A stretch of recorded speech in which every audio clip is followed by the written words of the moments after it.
कैसे हो दोस्तों। स्वागत है आपका फिर से इग्नाइट क्लासेस में।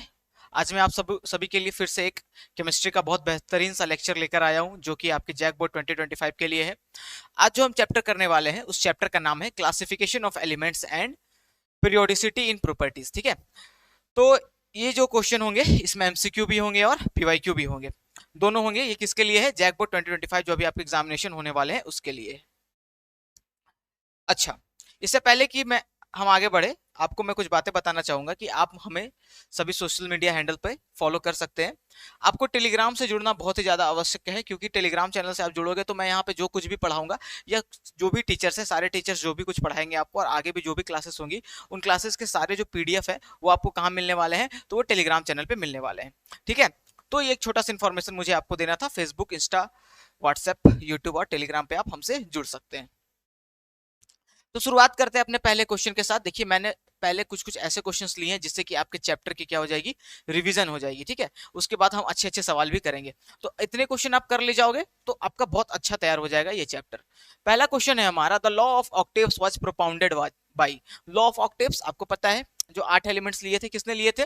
एलिमेंट्स ने, है ना। 8 एलिमेंट्स को सजाया था, मतलब सारे गामा पा धा नि सा वाले कंसेप्ट पे इन्होंने रखा था, है ना। लॉ ऑफ ऑक्टेव्स जो थे म्यूजिक म्यूजिक पे बेस्ड थे, वो किसका था? न्यूलैंड का था। ये सीधे सीधे क्वेश्चन है, ये आपको याद रखने वाला क्वेश्चन है, तो मैं बस इसको बताता चलूंगा और आगे बढ़ता चलूंगा। यहाँ देखिए, the basis of classification of elements bye Mendeleev. तो मेंडलीव ने जो पीरियोडिक टेबल बनाया था उसका बेसिस ऑफ क्लासिफिकेशन क्या था? तो उन्होंने क्लासिफिकेशन का बेसिस बनाया था किसको? एटॉमिक मास को। ये याद रखना है। सीधे सीधे सीधे क्वेश्चन है, बस याद रखते चलो, करते चलो। According to modern periodic law, the properties of elements are periodic function of the earth. जो आज का पीरियोडिक टेबल है, जो मॉडर्न पीरियोडिक टेबल या long form of periodic table है, वो किस चीज पे बेस्ड है? तो वो बेस्ड है हमारा किस पे? एटॉमिक नंबर पे बेस्ड है। ठीक है, आगे चलते हैं। The total number of periods in the periodic table, सभी को पता है कि कितने पीरियड्स होते हैं? 7 पीरियड। पीरियड क्या कहलाते हैं? जो हॉरिजॉन्टल रोज होते हैं वो क्या कहलाते हैं? पीरियड्स कहलाते हैं। The total number of groups in the modern periodic table, जो वर्टिकल कॉलम्स होते हैं ना इस प्रकार से, ऐसे ऐसे, वो क्या कहलाते हैं हमारे? वो कहलाते हैं पीरियड्स। और कितने माफ करना, वो कहलाते हैं ग्रुप्स। और कितने ग्रुप्स होते हैं? तो 18 ग्रुप्स होते हैं। आगे चलो, alkali metals belong to which group in the periodic table. जो अल्कली मेटल है ना, लिथियम सोडियम पोटेशियम वाला, जो लिथियम सोडियम वाला जो ग्रुप है ना, तो उसमें क्या है? जो ग्रुप 1 होता है ना हमारा पीरियोडिक टेबल का, जो ग्रुप 1 है, पीरियोडिक टेबल का जो हमारा ग्रुप 1 है, ग्रुप 1 कहलाता है हमारा अल्कली मेटल्स। क्या कहलाता है? Alkali metals. और ग्रुप 2 को क्या बोलते हैं? अल्कलाइन अर्थ मेटल बोलते हैं। तो alkali metals belongs to which group in the periodic table? तो ये कौन से ग्रुप में बिलोंग करते हैं? ग्रुप नंबर 1 में बिलोंग करते हैं। ठीक है, यहां तक की बात आपको अच्छे से समझ में आ रही होगी। आगे चलते हैं। तो नेक्स्ट क्वेश्चन है हमारा, elements of group 17 of the periodic table are called.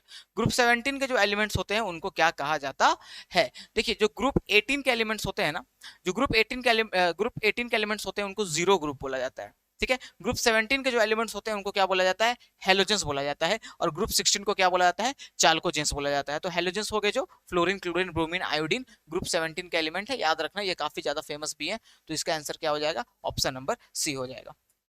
देखो, मैं अभी थोड़ा सा फास्ट इसलिए जा रहा हूँ क्योंकि ये चीजें सीधी सीधी चीजें हैं, ये आपको याद रखना है। इसमें कुछ वैसा कंसेप्ट है नहीं, याद रखने वाली बात है पीरियोडिक टेबल के बारे में, या जो पीरियोडिक टेबल की जो हिस्ट्री है उसके बारे में। ठीक है, तो बस इसको आप क्या करो, याद रखो और आगे बढ़ते चलो। जो क्वेश्चन आएगा उसको हम सॉल्व करेंगे। विच of the following is an alkali metal? Alkali metal मतलब कि क्या? ग्रुप 1 के एलिमेंट्स अभी मैंने आपको बताया है ना, लिथियम सोडियम पोटेशियम वाला ग्रुप। तो यहाँ पे आपको सोडियम पहले ही दिख रहा है, तो ये हमारा क्या हो गया? सही आंसर हो जाएगा। ठीक है, ऑप्शन नंबर ए। अब मैग्नीशियम, कैल्शियम आपको पता ही है। ठीक है, general outer electronic configuration of F block elements. देखिए, जितने भी ब्लॉक हैं, एसपीडीएफ 4 ब्लॉक हैं, चारों का जो जनरल इलेक्ट्रॉनिक कॉन्फ़िगरेशन है, बेसिकली आउटर इलेक्ट्रॉनिक कॉन्फ़िगरेशन जो एंड में आता है ना, उसको याद रखना बहुत जरूरी है। मोस्ट प्रोबेबल है, बहुत ज्यादा चांसेस है कि इससे सवाल आएंगे ही आएंगे। ठीक है, तो एफ एफ ब्लॉक में कौन से एलिमेंट होते हैं जिनमें कि लास्ट इलेक्ट्रॉन या बैलेंस इलेक्ट्रॉन किस में जाता है? एफ सब शेल में जाता है, उसी को तो एफ ब्लॉक बोलते हैं, है या नहीं? तो यहाँ पे देखो, F block, F sub shell कहाँ दिख रहा है आपको? तो यहाँ पे दिख रहा है। याद कर लो, n-2 f1 से 14 तक, n-1 d 0 से 1 तक ns2। ये याद कर लो, ये याद करने वाली चीजें हैं। ठीक है, और ये क्या है? इंपॉर्टेंट है। ये बिल्कुल सीधी सीधी डायरेक्ट चीजें हैं, ये आपको याद रखना है। ठीक है, तो इसका जवाब ये हो जाएगा। आगे चलते हैं। क्वेश्चन नंबर 10 की ओर, जनरल आउटर इलेक्ट्रॉनिक कॉन्फ़िगरेशन आपसे पूछा गया है। किसके बारे में पूछा गया है? ये पूछा गया है आपसे ग्रुप डी ब्लॉक के बारे में पूछा गया। तो डी ब्लॉक का क्या हो जाएगा? डी ब्लॉक का होता है n-1d 1 से 0 ns 0 से 2। इसको याद रख लो, ठीक है। एफ का हमने देख लिया, हमने डी का देख लिया। आगे देखते हैं, आगे किसका है?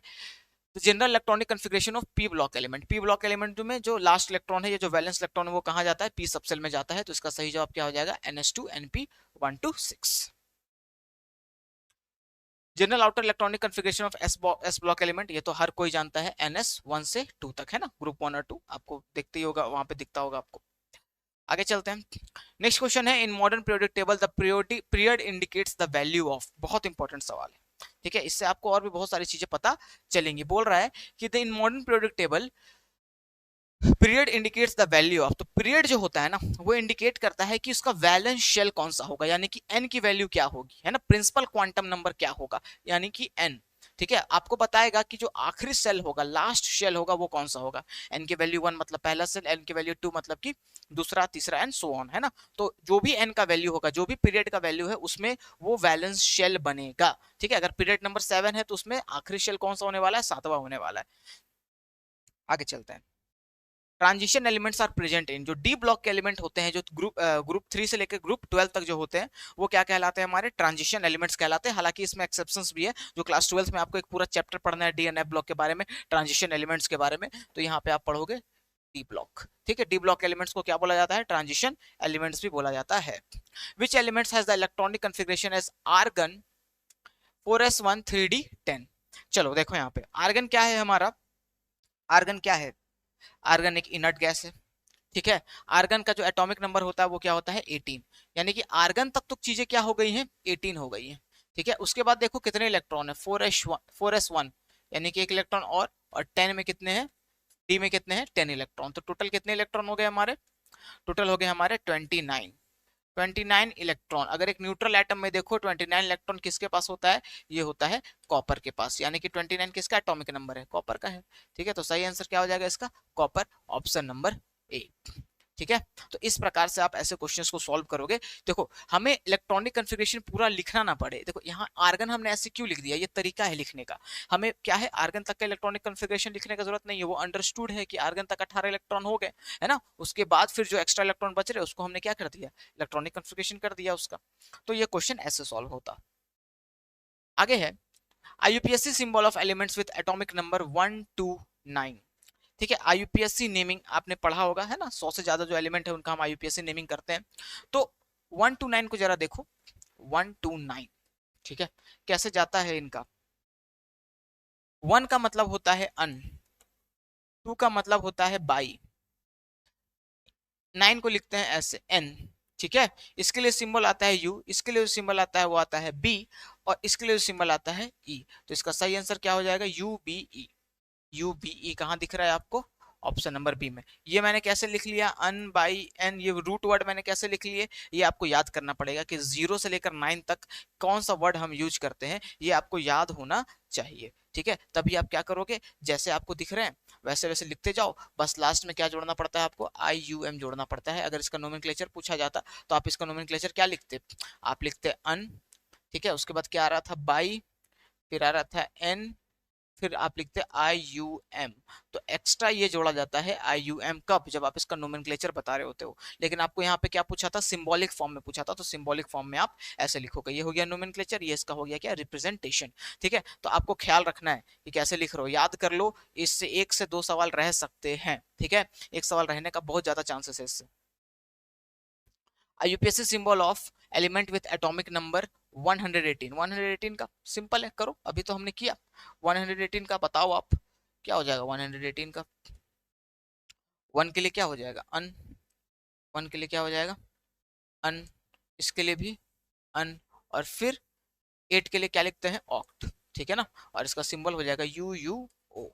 UUO कहाँ दिख रहा है आपको? तो ऑप्शन नंबर सी में दिख रहा है, UUO, ठीक है। और इसका आपको नोमेनक्लेचर पूछा जाता तो अन अन ऑक्ट, और लास्ट में क्या जोड़ते? IUM, क्या हो जाता? अन अन ऑक्टियम, ठीक है। समझ रहे हो बात को? ये चीज है। आगे चलिए, alkali metal in each period है। अल्कली मेटल जो होते हैं हर पीरियड में, उनके उनके साथ क्या कहानी है? क्या उनका स्मॉलेस्ट रेडियस होता है, लोवेस्ट आयोनाइजेशन एनर्जी होती है, हाईएस्ट आयोनाइजेशन एनर्जी पहली होती है, या हाईएस्ट इलेक्ट्रोनेगेटिव होती है? देखिए, इस चैप्टर में जो महत्वपूर्ण चीज आपको आनी चाहिए वो आपको ट्रेंड्स आना चाहिए। ट्रेंड्स कहने का क्या मतलब है कि आप डाउन द ग्रुप आते हो तो किस प्रकार से चीजें बदलती हैं, atomic radius, ionization energy, electron affinity, ये चीजें कैसे बदलती हैं, और आप लेफ्ट टू राइट जाते हो पीरियड में तो वो चीजें कैसे बदलती हैं। इन दो चीजों को आपको ख्याल रखना है, तभी आप क्या कर पाओगे, सवाल कर पाओगे। यहाँ पे अल्कली मेटल की बात हो रही है, यानी कि ग्रुप वन के जो एलिमेंट्स हैं पीरियड भी वहीं से शुरू होता है, हमारा ग्रुप वन से ही शुरू होता है। तो बोल रहा है कि इनके पास क्या होता है, क्या स्मॉलेस्ट रेडियस होता है? स्मॉलेस्ट रेडियस इनका अल्कली मेटल का नहीं होता है, ग्रुप वन के एलिमेंट्स का। क्यों नहीं होता है? क्योंकि आप पीरियोडिक टेबल में लेफ्ट टू राइट जाओगे तो क्या होता है कि एटॉमिक रेडियस घटता जाता है, तो इसके अपोजिट होता है, इनका लार्जेस्ट रेडियस होता है। Lowest ionization energy, ionization energy का मतलब क्या होता है? वो एनर्जी जो कि आपको एक इलेक्ट्रॉन को देनी पड़ेगी ताकि वो अपने शेल को छोड़कर एटम से कहाँ निकल जाए, बाहर निकल जाए। ठीक है, तो अल्कली मेटल्स हैं, मेटल्स क्या करना चाहते हैं? इलेक्ट्रॉन लूज भी करना चाहते हैं। ठीक है, तो अल्कली मेटल के लिए बात ये सही है कि वो इलेक्ट्रॉन लूज करके स्टेबल होना चाहते हैं, इसलिए उनकी आयोनाइजेशन एनर्जी क्या होती है, कम होती है। यानी थोड़ी एनर्जी भी दोगे आप उनके इलेक्ट्रॉन को, जैसे सोडियम है ना, सोडियम क्या है, एक अल्कली मेटल है। ठीक है, एटॉमिक नंबर इसका क्या होता है, 11 होता है। इलेक्ट्रॉनिक कन्फिगरेशन करोगे तो 281। अगर सोडियम अपने इस इलेक्ट्रॉन को बहुत जल्दी लूज कर देगा तो क्या बना लेगा, Na+ बना लेगा, और Na+ बनाकर ये क्या हो जाएगा, स्टेबल हो जाएगा। और फिर बचेगा क्या, इसका आउटर इलेक्ट्रॉनिक कन्फिगरेशन क्या हो जाएगा, ऑक्टेट पूरा हो जाएगा, 8 हो जाएगा। तो ये बहुत जल्दी इलेक्ट्रॉन लूज करना चाहता है, किस लिए, स्टेबल होने के लिए। तो बहुत कम एनर्जी भी दोगे ना इस वाले इलेक्ट्रॉन को तो ये क्या करेगा, बाहर निकल जाएगा। इसलिए क्या होता है कि इनकी जो एनर्जी होती है वो क्या होती है, लोएस्ट आयोनाइजेशन एनर्जी होती है किसकी, अल्कली मेटल की। हाईएस्ट आयोनाइजेशन एनर्जी तो होगी नहीं, हाईएस्ट किसकी होगी, ग्रुप 18 में चले जाओ, इनर्ट गैसेस की, जिनके पास कंप्लीटली फिल्ड ऑर्बिटल्स है। हाईएस्ट इलेक्ट्रोनेगेटिविटी यानी इलेक्ट्रॉन लेने की टेंडेंसी तो मेटल्स की होती ही नहीं है। यानी कि अल्कली मेटल्स की क्या होती है, लोएस्ट आयोनाइजेशन एनर्जी होती है किसी भी पीरियड में। ऐसा इसलिए होता है क्योंकि ये एक इलेक्ट्रॉन लूज करके अपने ऑक्टेट को पूरा करना चाहते हैं। ठीक है, यहां तक की बात क्लियर है? तो आगे चलते हैं। अब देखिए हमारा नेक्स्ट सवाल है, विच of the following is not a metalloid. Metalloid मतलब जिसके पास मेटल और नॉन मेटल दोनों की क्या है, प्रॉपर्टीज है। ठीक है, तो यहाँ पे ध्यान दोगे, जर्मेनियम, सिलिकॉन और टेलुरियम ये जो होते हैं ना हमारे मेटलॉइड होते हैं, लेकिन ये जो एल्युमिनियम है ये क्या होता है, केवल और केवल मेटल होता है। एल्युमिनियम क्या होता है, सिर्फ और सिर्फ मेटल होता है।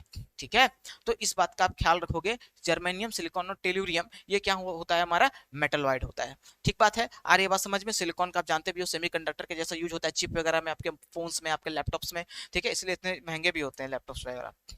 अब यहाँ देखो, the element belonging to the group 3 to 12। ठीक है, थोड़ा सा यहाँ पे टाइपिंग एरर है, इस पे मत जाना आप। ठीक है, एलिमेंट है वहां पे लिखा हुआ है, the element belonging to the group 3 to 12। जो ग्रुप 3 से 12 के बीच में जो एलिमेंट होते हैं उनको क्या बोला जाता है, याद कर लो, उनको बोला जाता है डी ब्लॉक। एस ब्लॉक कौन है, 1 से लेकर 2 तक, 13 से 18 तक लेकर क्या है, पी ब्लॉक है। बिल्कुल याद होना चाहिए, पीरियोडिक टेबल में ये सीधी सीधी बातें हैं, ये आपके दिमाग में होना चाहिए। नहीं समझ में आ रहा है, पीरियोडिक टेबल अभी अपने सामने लेकर बैठो और यहाँ पे मैच कर करके समझो। आगे चलते हैं। The element with the atomic number 15 belongs to which period of the long form of the periodic table। देखो ऐसे क्वेश्चन अच्छे सवाल होते हैं। ठीक है, ऐसे सवाल आएंगे एग्जाम में आपके, अगर क्वेश्चन का लेवल अच्छा है तो। बोल रहा है कि आपके पास एक एलिमेंट है, कोई भी एलिमेंट है, एक्स मान लो। ठीक है, उसका एटॉमिक नंबर कितना दे रखा है, 15 दे रखा है। ठीक है, तो आपसे पूछ रहा है कि ये किस पीरियड में होगा। एक चीज समझो, इलेक्ट्रॉनिक कन्फिग्रेशन बहुत कुछ बताता है। जो वैलेंस शेल होता है ना, यानी कि जो आखिरी इलेक्ट्रॉन जिस सेल में जाएंगे वो वैलेंस शेल बनता है। वैलेंस शेल जो भी होगा, यानी कि एन की वैल्यू, ठीक है, प्रिंसिपल क्वांटम नंबर की जो वैल्यू होगी वो तुम्हें पीरियड के बारे में बताएगी। किसके बारे में, पीरियड के बारे में। क्या क्या कहा मैंने, जब आप इलेक्ट्रॉनिक कन्फिग्रेशन करते हो तो लास्ट इलेक्ट्रॉन जिस सेल में जाता है, ठीक है, यानी कि एन की वैल्यू, प्रिंसिपल क्वांटम नंबर की वैल्यू, वह बताता है, किस चीज को बताता है, वो बताता है हमारे पीरियड को बताता है। तो सबसे पहले क्या करो, आप इसका इलेक्ट्रॉनिक कन्फिग्रेशन कर डालो। चलो करते हैं, क्या हो जाएगा, 1s2, 2s2, 2p6, 3s2, और फिर क्या, 1s2 कितने इलेक्ट्रॉन होंगे, 6 10 2 12, और यहाँ पे 3p3। तो n की वैल्यू क्या निकल कर आ रही है, यहाँ पे प्रिंसिपल क्वांटम नंबर की वैल्यू क्या निकल कर आ रही है, n की वैल्यू यहाँ पे 3 निकल कर आ रही है। लास्ट इलेक्ट्रॉन किस में जा रहा है, कौन से सेल में जा रहा है, तीसरे वाले सेल में जा रहा है। तो ये इसका क्या हो जाएगा, पीरियड का वैल्यू हो जाएगा। समझ लो यहाँ पे ये कंसेप्ट है, 3 हमारा n की वैल्यू क्या आ जाएगी, 3 आ जाएगी, और यही हमारा क्या हो जाएगा, पीरियड हो जाएगा।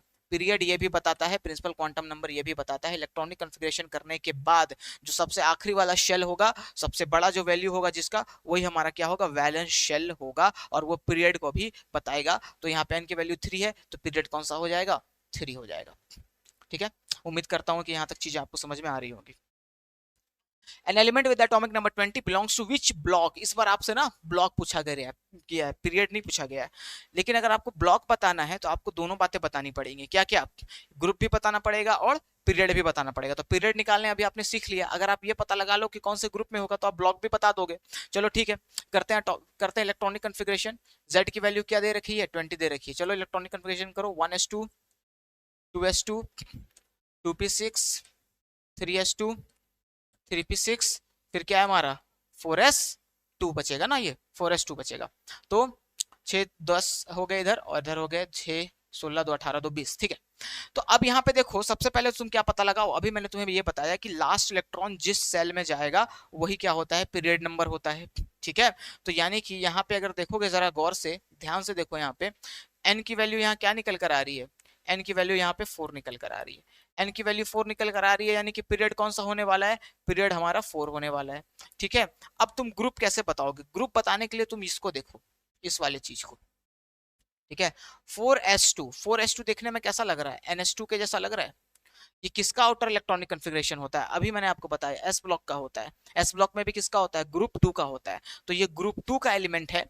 ठीक है, और किस पीरियड का है, पीरियड 4 का है। और ग्रुप 2 किस में आता है, s ब्लॉक में आता है, इसलिए इसका सही आंसर क्या हो जाएगा, s ब्लॉक हो जाएगा। ठीक है, समझ रहे हो बात को, हमने पीरियड के बारे में पता लगाया, फिर हमने ये आउटर इलेक्ट्रॉनिक कॉन्फ़िगरेशन देखकर, अभी मैंने आपको क्वेश्चन करवाया ना, एफ ब्लॉक का outer electronic configuration, D block का, एस ब्लॉक का, पी ब्लॉक का, सारा का मैंने आउटर इलेक्ट्रॉनिक कॉन्फ़िगरेशन आपको करवाया।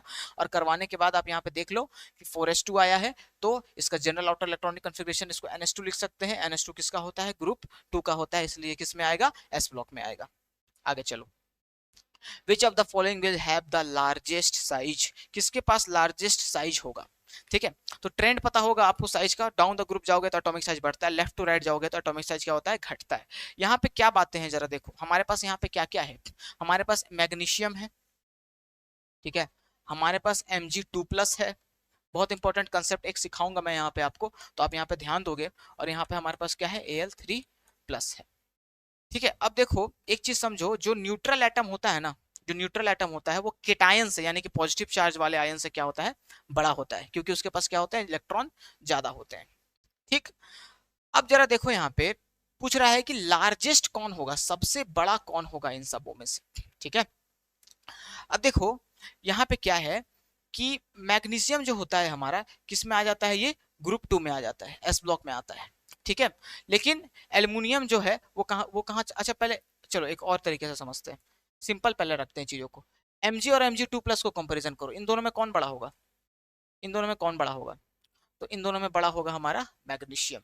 ठीक है, बड़ा क्यों होगा, क्योंकि यहाँ पे देखिएगा ध्यान से कि मैग्नीशियम के पास 12 इलेक्ट्रॉन है, इसके पास 10 इलेक्ट्रॉन है। ठीक है, क्योंकि 2 इलेक्ट्रॉन इसने क्या किया है, लूज किया है। अब 2 इलेक्ट्रॉन निकल गया तो इफेक्टिव न्यूक्लियर चार्ज बढ़ गया, तो 10 इलेक्ट्रॉन को वो ज्यादा बेहतर तरीके से अपनी ओर खींच पाएगा। लेकिन मैग्नीशियम के पास क्या थे, 12 इलेक्ट्रॉन थे, तो इलेक्ट्रॉन इलेक्ट्रॉन के बीच में रिपल्सन भी है, तो एटॉमिक साइज उतना छोटा होगा नहीं। वही केस यहाँ पर भी होगा, एल्युमिनियम और Al3+ में कौन ज्यादा बड़ा होगा, तो एल्युमिनियम होगा। ठीक है, Al3+ क्यों नहीं हो, Al क्यों होगा, क्योंकि Al बड़ा इसलिए होगा क्योंकि Al के पास 13 इलेक्ट्रॉन है, तो इलेक्ट्रॉन इलेक्ट्रॉन रिपल्सन देखने को मिलेगा। लेकिन Al3+ से क्या हुआ, 3 इलेक्ट्रॉन निकल गए, 10 इलेक्ट्रॉन बचे हैं, तो इफेक्टिव न्यूक्लियर चार्ज क्या हो गया, इनडायरेक्टली बढ़ गया है ना, जिस कारण से एटॉमिक साइज क्या हो जाता है, छोटा हो जाता है। यहां तक की बात ठीक है। अब आप पूछोगे सर Mg2+ और Al3+ में कौन ज्यादा बड़ा होगा, तो यहाँ पे देखो इन दोनों को जरा देखोगे तो ये दोनों आइसो इलेक्ट्रॉनिक स्पीसीज है, यानी कि नंबर ऑफ इलेक्ट्रॉन जो है ना दोनों के पास क्या है, 10 ही है। तो नंबर ऑफ इलेक्ट्रॉन जब सेम होगा तो जिसके पास ज्यादा इफेक्टिव न्यूक्लियर चार्ज होगा ना उसका साइज क्या होगा, छोटा होगा, क्योंकि वो ज्यादा बेहतर तरीके से इलेक्ट्रॉन को खींचेगा, तो एटम क्या हो जाएगा, सिकुड़ेगा। ठीक है, तो इसमें से छोटा कौन होगा, Al3+ छोटा होगा, Mg2+ बड़ा होगा। अब इसको तो चलो ठीक है, ये बात की बात हो गई, हमें जो मेन कंपैरिजन करना है वो मैग्नीशियम और एल्युमिनियम में करना है। ठीक है, आप लेफ्ट टू राइट जाओगे तो देखोगे कि एटॉमिक साइज क्या होता है, घटता है। ठीक है, तो एल्युमिनियम जो है ना वो मैग्नीशियम के राइट में है, आपको पता है, देखो पीरियोडिक टेबल अगर आपने खोल रखा है तो वहां पे चेक करो। ठीक है, एल्युमिनियम जो है वो मैग्नीशियम के राइट में है। ठीक है, तो लेफ्ट टू राइट जाते हैं तो एटॉमिक साइज क्या होता है, घटता है। इसका मतलब ये हुआ कि मैग्नीशियम क्या होगा, एल्युमिनियम से बड़ा होगा। इसलिए इसका जो सही आंसर हो जाएगा वो क्या हो जाएगा, ऑप्शन नंबर ए, मैग्नीशियम। ठीक है, ये हमारा सही आंसर है। आगे चलते हैं, which of the following species will have the largest and the smallest size. देखो यहाँ पे भी वही सारा कंसेप्ट लगेगा। ठीक है ना, समझ रहे हो। अब ये क्वेश्चन भी थोड़ा सा दूसरे टाइप का है। दूसरे टाइप का है मतलब कि आप इसमें से भी बता सकते हो कि किसका लार्जेस्ट होगा, किसका स्मॉलेस्ट होगा। अभी आपको मैंने बताया यहाँ पे मैग्नीशियम क्या हो जाएगा, ऑलरेडी लार्जेस्ट हो जाएगा। और स्मॉलेस्ट किसका हो जाएगा, स्मॉलेस्ट हो जाएगा हमारा Al3+ हो जाएगा। ठीक है, ये क्वेश्चन ही ऐसा डिजाइन है, हर ग्रुप में आप बता सकते हो कि कौन बड़ा होगा कौन छोटा होगा। तो ए का मैंने बताया है, और बाकी आपका क्या है, होमवर्क है। आप मुझे बताओगे चारों ऑप्शन के लिए। ठीक है, चारों ऑप्शन के लिए आप मुझे बताओगे, ये चारों चारों ऑप्शन दिख रहे हैं ना आपको, A B C D, ये चारों ऑप्शन के लिए आप मुझे बताओगे कि किसका साइज बड़ा होगा और किसका साइज छोटा होगा। ठीक है, मैंने ए के लिए बताया कि मैग्नीशियम का सबसे बड़ा और Al3+ का सबसे छोटा। अब बी के लिए बताओ, सी के लिए बताओ और डी के लिए बताओ। कमेंट में जिसका सही होगा उसके कमेंट को हार्ट मिलेगा। ठीक है,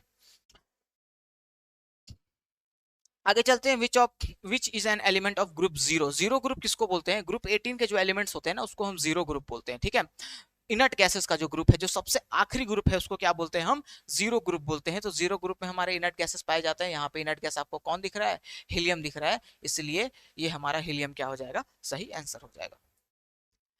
मोस्ट इलेक्ट्रोनेगेटिव एलिमेंट, याद रखो दुनिया का सबसे ज्यादा इलेक्ट्रोनेगेटिव एलिमेंट कोई है तो वो क्या है, फ्लोरीन है। इलेक्ट्रोनेगेटिव मतलब क्या, कि जब वो बॉन्ड बनाएगा तो इलेक्ट्रॉन को, कोवेलेंट बॉन्ड जब वो बनाएगा तो इलेक्ट्रॉन को अपनी ओर खींचने की जो टेंडेंसी होती है वो क्या कहलाती है, इलेक्ट्रोनेगेटिविटी कहलाती है। तो सबसे ज्यादा इलेक्ट्रोनेगेटिविटी किसके पास होने वाली है, फ्लोरीन के पास होने वाली है। याद रखना, ये ऑर्डर याद रखना, सबसे ज्यादा फ्लोरीन, उसके बाद ऑक्सीजन, उसके बाद नाइट्रोजन, उसके बाद कौन, क्लोरीन। देखो यहाँ पे ना बाद वाला कंसेप्ट नहीं है, ऑलमोस्ट क्या होता है कि इक्वल जैसा ही होता है ये। ठीक है, इन दोनों का क्या होता है ना, ले देकर इक्वल ही होता है। ठीक है, चलो आगे चलते हैं। Which of the following elements has the lowest ionization enthalpy. ठीक है, लोवेस्ट आयोनाइजेशन इंथैल्पी किसके पास होगी। ठीक है, आयोनाइजेशन इंथैल्पी का मतलब क्या हुआ, वह एनर्जी जो कि एक एटम, एक इलेक्ट्रॉन को आपको देनी पड़ेगी ताकि वो क्या करे, अपने एटम को छोड़कर इन्फिनिटी में चले जाए। इन्फिनिटी का मतलब इलेक्ट्रॉन छोड़, एटम छोड़ दे। ठीक है, तो किसके पास कम होगा, मैंने आपको अभी बताया था, अल्कली मेटल्स हो गए, अल्कलाइन अर्थ मेटल्स हो गए, उनकी क्या होती है, आयोनाइजेशन इंथैल्पी सबसे कम होती है। मैग्नीशियम जो है वो क्या है, ग्रुप 2 का एलिमेंट है। ठीक है, एल्युमिनियम और सिलिकॉन तो काफी बाद में आते हैं, पी ब्लॉक में चले जाते हैं। ठीक है, कैल्शियम जो है ना वो भी हमारा ग्रुप 2 का एलिमेंट है। ठीक है, लेकिन आप क्या करोगे कि ऊपर से नीचे देखोगे तो कैल्शियम जो होता है वो मैग्नीशियम के बाद आता है। और डाउन द ग्रुप जाओगे ग्रुप 2 में तो क्या होता है, एटॉमिक साइज क्या होता है हमारा, नंबर ऑफ शेल बढ़ने से क्या होता है, बढ़ता जाता है, बढ़ता जाता है।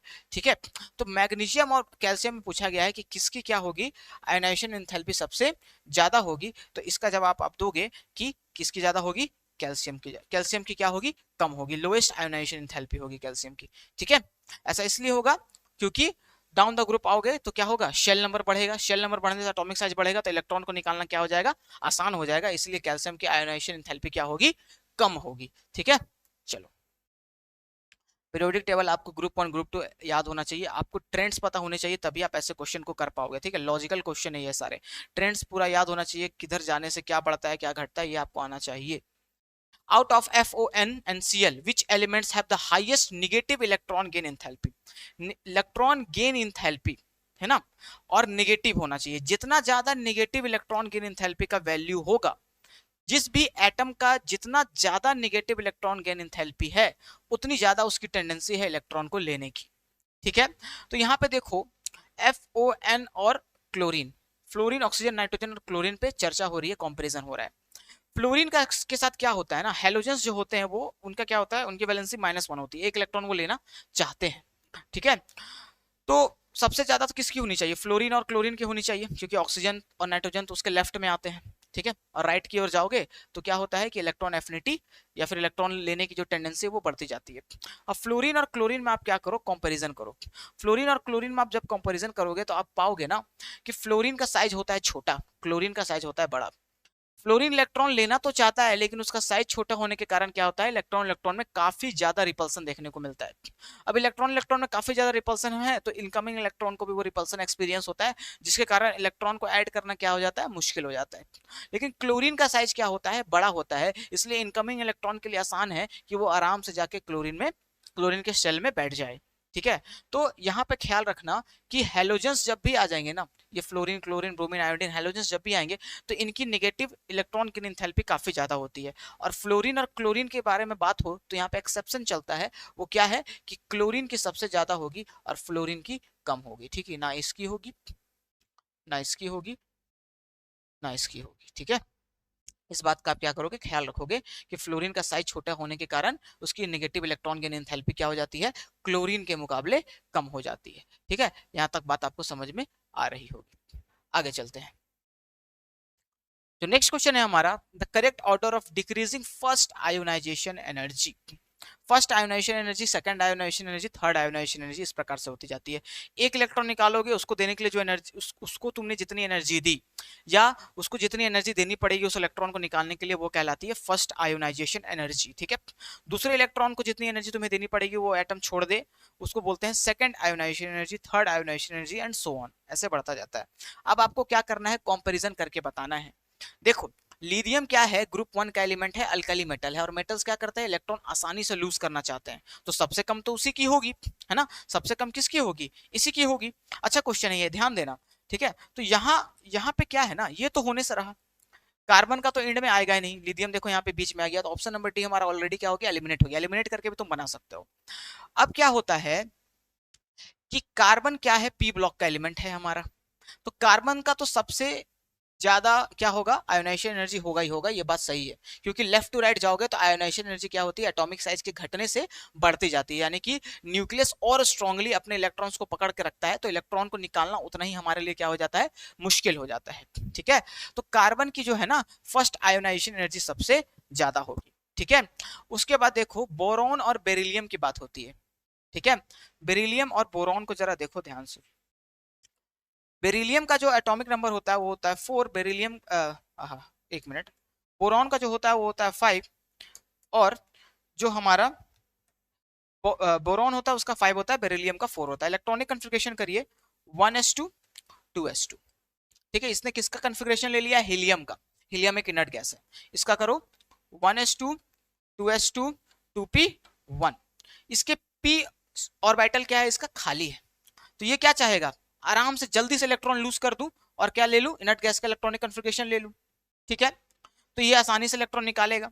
इसको जरा देखो, इसका क्या है, ऑलरेडी इसका डुप्लेट कंप्लीट है ना, एस में जितने इलेक्ट्रॉन होने चाहिए है। ठीक है, इसने ऑलरेडी इलेक्ट्रॉनिक इनर्ट गैस का कन्फिग्रेशन ले रखा है, तो क्या ये चाहेगा कि ये इलेक्ट्रॉन इससे निकाल लिया जाए, 2s2 में से ये इलेक्ट्रॉन देना चाहेगा, नहीं देना चाहेगा। ठीक है, क्योंकि ये ऑलरेडी स्टेबल है, ये इसके लिए काफी स्टेबल इलेक्ट्रॉनिक कन्फिग्रेशन है।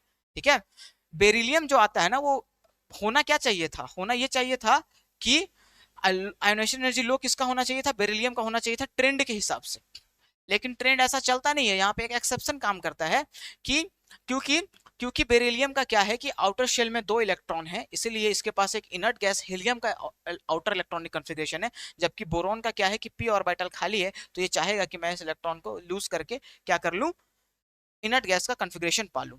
तो कार्बन के बाद जो सबसे आसानी से इलेक्ट्रॉन लूज करेगा, वो माफ करना, जो सबसे अच्छा यहाँ क्या दे रखा है, द ऑर्डर ऑफ डिक्रीजिंग, घट रहा है ना, घट रहा है, तो सबसे आसानी से इलेक्ट्रॉन कौन लूज करना चाहेगा, वो करना चाहेगा हमारा, जो सबसे मुश्किल से इलेक्ट्रॉन कन्फिग करना चाहेगा वो करना चाहेगा बेरिलियम। ठीक है, कार्बन के बाद किसका नंबर आएगा, बेरिलियम। कार्बन ऐसा है जो कि इलेक्ट्रॉन लूज करना नहीं चाहेगा, उसके बाद बेरिलियम का नंबर आता है। बेरिलियम का नंबर क्यों आता है, क्योंकि अभी मैंने आपको बताया। ठीक है, उसके बाद किसका नंबर आता है, बोरॉन का आता है। ठीक है, उसके बाद किसका आता है, लिथियम। लिथियम तो आपके बारे में पता ही है, मेटल है, Li+ बनाना चाहता है वो, है ना, एक इलेक्ट्रॉन लूज करके 3 होती है, 3 होता है उसका एटॉमिक नंबर, 1s2 2s1। ठीक है, यहाँ पे बस इन दोनों को समझो। ठीक है, डिक्रीजिंग ऑर्डर में बोला था, डिक्रीजिंग मतलब कि ज्यादा से कम की ओर, कार्बन का सबसे ज्यादा, आसानी से इलेक्ट्रॉन लूज नहीं करेगा, कोवेलेंट बॉन्ड बनाता है, चार इलेक्ट्रॉन होते हैं, 4 वैलेंस इलेक्ट्रॉन होते हैं इसके पास।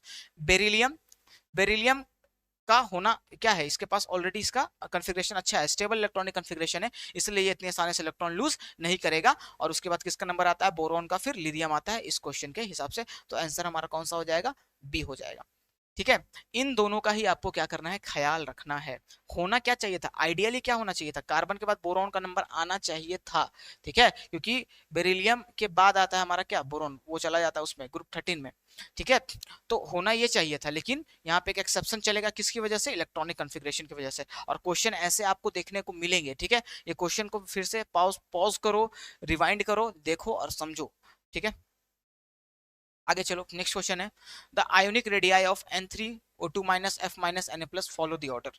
तुम जरा इन सब को देखोगे ना ध्यान से, तो ये सारे के सारे कैसे हैं, क्या क्या है हमारे पास, एक बार मैं लिख लेता हूं। देखो, हमारे पास है N3 माइनस, हमारे पास है O2 माइनस, हमारे पास क्या है F माइनस, और हमारे पास क्या है Na प्लस। ये सारे आइसो इलेक्ट्रॉनिक स्पीसीज हैं। आइसो इलेक्ट्रॉनिक स्पीसीज कहने का क्या मतलब है, वैसे स्पीसीज जिनके पास सेम नंबर ऑफ इलेक्ट्रॉन्स होंगे।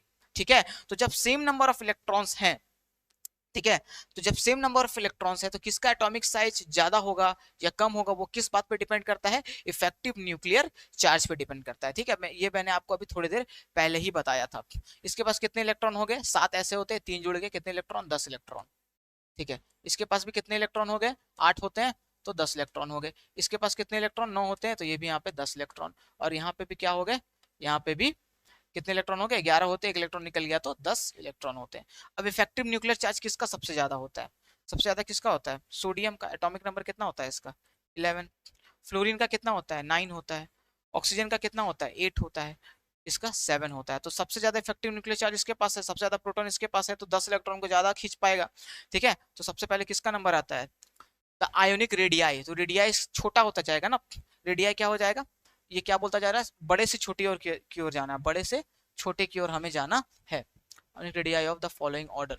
ठीक है, तो सबसे बड़ा किसका होना चाहिए, जिसका न्यूक्लियर चार्ज सबसे कम है। तो सबसे न्यूक्लियर चार्ज किसका कम है, N3 माइनस का कम है, तो इसका एटॉमिक साइज सबसे क्या होगा, बड़ा होगा, क्योंकि इसका इफेक्टिव न्यूक्लियर चार्ज कम है, तो उतनी स्ट्रांगली इलेक्ट्रॉन को पुल नहीं करेगा।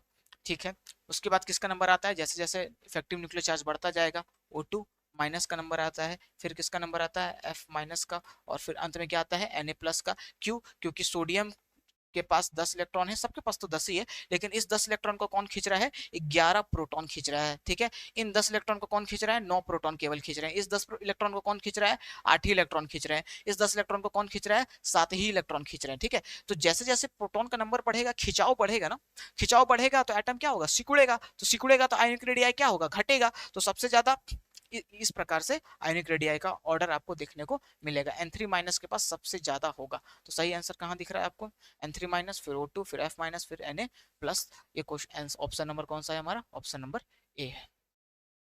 आगे चलते हैं, which of the following have the lowest electron affinity. Electron affinity का मतलब इलेक्ट्रॉन को लेने की चाहत है ना, इलेक्ट्रॉन को अपनी ओर खींचने की चाहत क्या कहलाती है, इलेक्ट्रॉन एफिनिटी कहलाती है। तो देखो यहाँ पे नाइट्रोजन, ऑक्सीजन, आर्गन और बोरॉन। आर्गन क्या है, हमारा इनर्ट गैस है।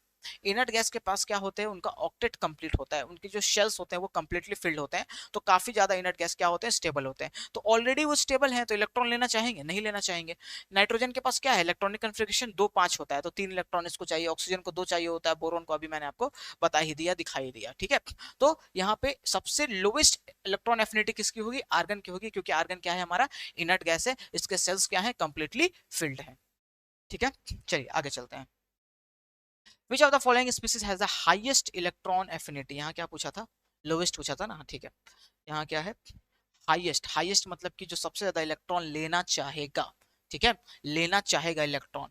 F minus, F minus fluorine का क्या होता है, एटॉमिक नंबर 9 होता है, तो 2 और 7, तो एक इलेक्ट्रॉन चाहिए था, इसने ले लिया एफ माइनस, इसका ऑक्टेट पूरा है। O माइनस, इसको क्या 2 इलेक्ट्रॉन चाहिए होते हैं, लेकिन इसने एक ले लिया है, तो एक ही इलेक्ट्रॉन और चाहिए इसे। Na प्लस क्या किया है, Na प्लस ने क्या किया है, Na प्लस का देखोगे तुम तो आउटर शेल में कितने इलेक्ट्रॉन होते हैं, एक इलेक्ट्रॉन होते हैं, तो एक इलेक्ट्रॉन लूज करता है और अपना ऑक्टेट पूरा कर लेता है ना। Na प्लस के बारे में यही है ना, कितने इलेक्ट्रॉन होंगे इसके पास, अब 10 इलेक्ट्रॉन है, तो 2 और 8, क्योंकि एक इलेक्ट्रॉन तो निकल गया, तो इसका ऑक्टेट पूरा है, ये स्टेबल है। इसको, इसका भी ऑक्टेट पूरा है। इसके साथ क्या है, इसको 2 चाहिए था, लेकिन एक ऑलरेडी मिल चुका है, तो थोड़ा रिपल्सन देखने को मिलेगा, लेकिन इसे 2 इलेक्ट्रॉन की कमी है ना। तो सबसे पहले इन सबों में से देखा जाए तो सबसे ज्यादा जिसको इलेक्ट्रॉन की चाहत होगी कि जल्दी से इलेक्ट्रॉन मेरे पास आ जाए, वो कौन होगा, ऑक्सीजन होगा। O माइनस का तो ऑलरेडी आधा पेट भर गया ना, 2 चाहिए था तो 1 उसे मिल गया है, ठीक है, लेकिन इसका तो पेट पूरा खाली है, तो वो क्या करेगा, और जल्दी इलेक्ट्रॉन लेना चाहेगा, इसलिए कंपैरेटिवली किसका ज्यादा हाईएस्ट इलेक्ट्रॉन एफिनिटी होगा, वो होगा हमारा ऑक्सीजन का। आगे चलते हैं, which of the following configuration has the highest ionization energy. Ionization energy यानी कि वो है एनर्जी जो एक इलेक्ट्रॉन को आपको देनी पड़ेगी ताकि वो एटम को छोड़कर इन्फिनिटी पे चला जाए, स्पेस में चला जाए। तो हाईएस्ट किसका होगा, देखो जिसके पास सब कुछ है वो कुछ देना नहीं चाहता है ना, मैं पूरी तरीके से संपन्न हूं तो मैं नहीं चाहूंगा कि मेरा कुछ निकल जाए या कुछ गुम जाए या कुछ खो जाए, ठीक है। जब इनर्ट गैसेस को तुम देखते हो ना, तो उनका क्या होता है, ऑक्टेट कंप्लीट होता है, वैलेंस शेल में जितने इलेक्ट्रॉन चाहिए उतने होते हैं, ठीक है। तो यहाँ ध्यान से देखो, NH2 NP2, पी में 6 इलेक्ट्रॉन होने चाहिए, 2 ही है। पी में 6 इलेक्ट्रॉन होना चाहिए, 3 ही है। पी में 6 इलेक्ट्रॉन होने चाहिए, 1 ही है। पी में 6 इलेक्ट्रॉन होने चाहिए, तो पी में 6 इलेक्ट्रॉन है। तो ये क्या है ना, इसका जितने जितने ऑक्टेट कंप्लीट है, इसका क्या है, ऑक्टेट कंप्लीट है, ठीक है। 8 इलेक्ट्रॉन होने चाहिए थे, लास्ट शेल में 8 इलेक्ट्रॉन है। पी में 6, पी ऑर्बिटल में 6 इलेक्ट्रॉन होने चाहिए, 6 इलेक्ट्रॉन है। ये संपन्न है, इसको अब ना इलेक्ट्रॉन लेने की जरूरत है ना इलेक्ट्रॉन देने की जरूरत है। तो ऑलरेडी ये स्टेबल है, तो ये अपने आप को इलेक्ट्रॉन लूज करके स्टेबल होना चाहे, अनस्टेबल होना चाहेगा, नहीं होना चाहेगा। इसलिए क्या है कि इससे इलेक्ट्रॉन निकालना बड़ा मुश्किल है, इससे इलेक्ट्रॉन निकालना आसान, एक इलेक्ट्रॉन दे देगा, NH2 में आ जाएगा ये, ठीक है, स्टेबल हो जाएगा। इससे भी आसान है, इससे भी आसान है, लेकिन इससे बड़ा मुश्किल है। 6 इलेक्ट्रॉन है, पूरा पैक्ड है, इसको ये आसानी से इलेक्ट्रॉन लूज नहीं करना चाहेगा। ये किसका इलेक्ट्रॉनिक कॉन्फ़िगरेशन है, तो इनर्ट गैसेस का इलेक्ट्रॉनिक कॉन्फ़िगरेशन है, और इनर्ट गैसेस अपने वैलेंस इलेक्ट्रॉन को इतनी आसानी से लूज नहीं करना चाहते हैं, या लूज नहीं करते हैं, ठीक है। तो इसका जो सही आंसर हो जाएगा वो हो जाएगा ऑप्शन नंबर सी। इसका सही आंसर क्या हो जाएगा, ऑप्शन नंबर सी।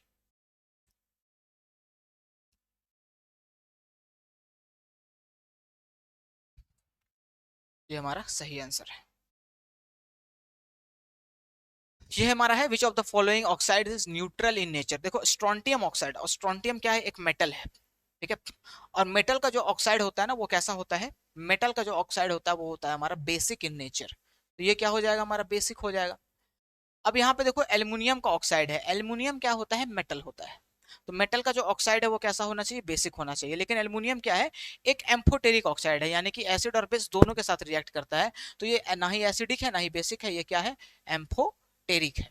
क्या है, एम्फोटेरिक है। और CO2 के बारे में बात की जाए तो नॉन मेटल का जो ऑक्साइड होता है ना, वो कैसा होता है, एसिडिक इन नेचर होता है, ठीक है। तो CO2 कैसा हो जाएगा, एसिडिक हो जाएगा, ठीक है। अब रह गया क्या, CO। तो CO की रिएक्टिविटी जो होती है ना, वो बहुत ही ज्यादा क्या होती है, एसिड और बेस के प्रति कम होती है। कम होती है, इसके पीछे इसके रीजन बॉन्डिंग का भी है, ठीक है। तो एक रीजन बॉन्डिंग का भी है, और इसलिए क्या होता है, CO की जो रिएक्टिविटी होती है वो बड़ी ही कम होती है। और CO को तुम कह सकते हो कि ये कैसा है, ये एक न्यूट्रल ऑक्साइड है। कैसा है, ये एक न्यूट्रल ऑक्साइड है। और इसका जो सही आंसर हो जाएगा वो हमारा CO हो जाएगा, यानी कि ऑप्शन नंबर डी। तो मैं उम्मीद करता हूं कि यहाँ तक चीजें आपको समझ में आई होंगी, ठीक है। फिर तो ये हमारा क्या था, लास्ट सवाल था, बीच में शायद सीरियल नंबर क्वेश्चंस का गड़बड़ हुआ है, तो उसके लिए उस पर तुम ध्यान मत दो, तुम क्वेश्चंस पे ध्यान दो, ठीक है। देखो रिजल्ट कैसे आ रहे हैं, यानी कि क्वेश्चन का आंसर क्या है वो ज्यादा इंपॉर्टेंट नहीं है।